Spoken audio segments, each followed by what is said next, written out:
Welcome to this episode in the Psychology for Screenwriters channel. We'll be exploring the mythological patterns of the superhero. This video is based on an article that I published in 2004 in the Journal of Media Psychology. So please look up that article if you want some more details.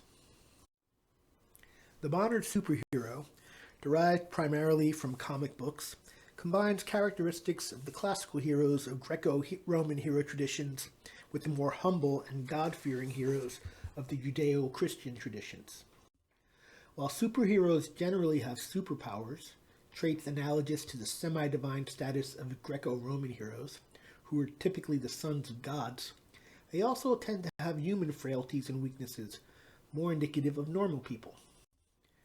Incorporating both the grand and mundane in his character, the superhero allows viewers to enjoy their colossal struggle on a mythological level, while also identifying with their personal anxieties on an individual level.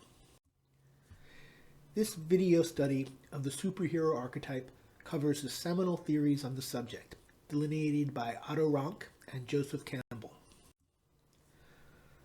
Otto Rank, in his influential monograph, The Myth of the Birth of the Hero, delineated a thematic pattern of the classical mythological hero that's easily discernible in the sagas of legendary figures such as Jesus, Moses, Gilgamesh, and dozens of others classical heroes and demigods. In Otto Rank's words, the hero is the child of most distinguished parents, usually the son of a king. As a rule, he is surrendered to the water, in a box. He is then saved by animals or by lowly people, shepherds, and is suckled by a female animal or by a humble woman. After he has grown up, he finds his distinguished parents in a highly versatile fashion. Finally, he achieves rank and honors. Joseph Campbell's three-act model of the mythological hero is delineated in his book, The Hero with 1,000 Faces. The first act is departure. In Campbell's words, the mythological hero, setting forth from his common-day hut or castle, is lured to the threshold of adventure. In the movie Spider-Man, the call to adventure comes for Peter Parker when he has the opportunity to stop a thief, but he doesn't. His refusal of the call leads to an ironic tragedy when the thief kills Peter's uncle. He is finally inspired to accept his call to adventure by his uncle's last fateful words. With great power comes great responsibility. This is the mantra for all heroes. The supernatural aid that powers Spider-Man's journey occurred earlier in the film, when Peter was bitten by a mutant radioactive spider.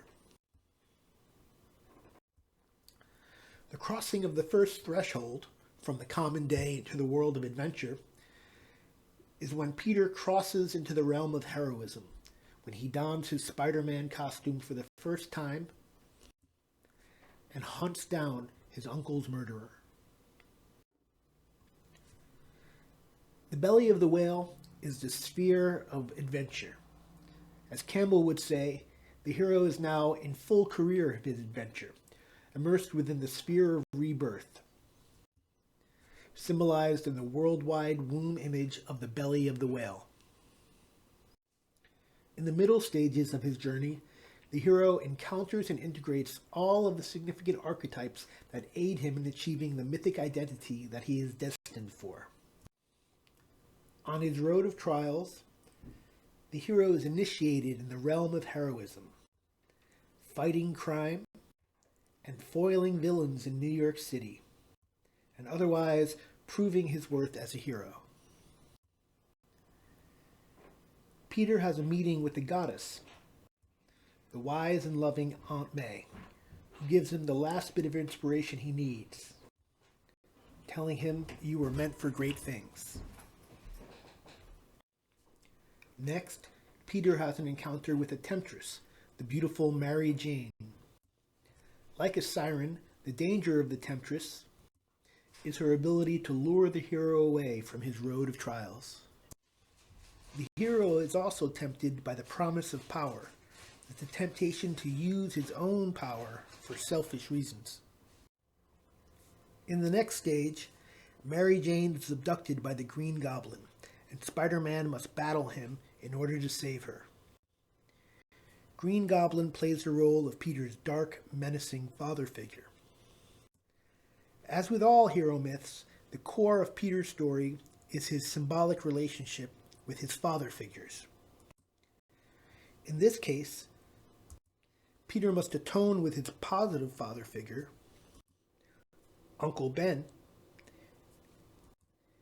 and he must also destroy his negative father figure, the Green Goblin. Peter does both simultaneously at the climax of his story, which is also the climactic battle scene, the apotheosis.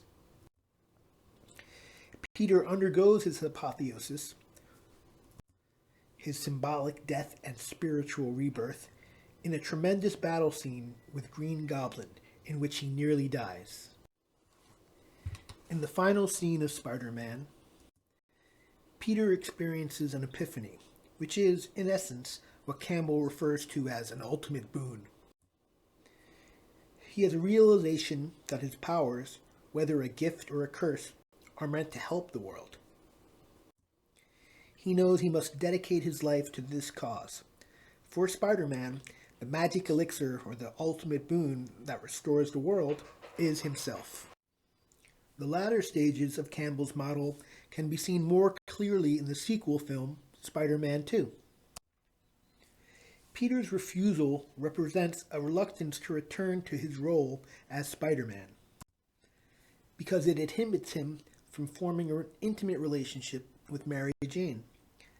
There is even an interesting psychological twist as Peter begins to lose his superpowers, a psychosomatic symptom of his unconscious conflict with his super alter ego. But in due time, Peter accepts the inevitable and returns via magic flight to his role as superhero. His magic flight is fueled by a resurgence of his superpowers and a redoubled dedication to his cause. The archetypal plot element of being captured by an enemy only to be aided by him is seen when Peter gets the current supervillain, Doc Ock, to destroy his own evil contraption and himself. An excellent example of the crossing of the return threshold is seen when Spider-Man returns to his role as superhero and surrenders his own body to stop a runaway subway train. In this supreme act of suffering, Spider-Man is a willing sacrifice to the people of the city. His crucifixion pose is a clear symbol of his role as a semi-divine hero to his people.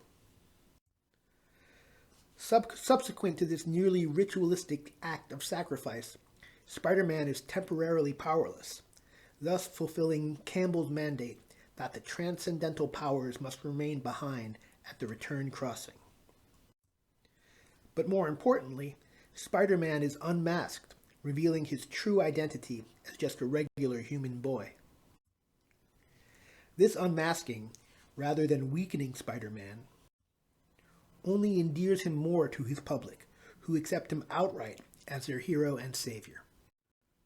Later, Peter's dual identity is revealed to Mary Jane, who now loves him doubly as both a courageous superhero and an intimate best friend. Hence, Peter, as Spider-Man, has become the master of the two worlds. He is a great and victorious superhero, finally appreciated and loved by his public. And he is also Peter Parker, finally free of the burden of a secret identity and free to love the girl of his dreams. In the end, the freedom to live represents the freedom of the people of New York to live without the fear of terrorizing supervillains. And it also represents Peter's freedom to love Mary Jane. In the scenes of a modern Hollywood superhero movie, we can identify the mythological archetypes that were first expressed in the stories of our ancient ancestors. The basic archetypal structure of the hero pattern has not changed, and probably will never change, as the hero character serves the same function today as he did thousands of years ago. Heroes are simply ourselves, projected outwardly. Their stories are our stories, and their adventures are meaningful only to the degree that we can identify with the hero's struggles and triumphs. Once again, this video is based on an article that I published in the Journal of Media Psychology in 2004, so please look up that article if you want more details. These are the references to the films and theorists that I spoke about in this video. Thank you for listening. And don't forget to check out my book, Psychology for Screenwriters, now in its second edition, as well as my other books on psychology and film, and my book on the psychology of fantasy, or my more recent books on media psychology. I hope you enjoy these episodes on the application of the science of psychology to the art of screenwriting.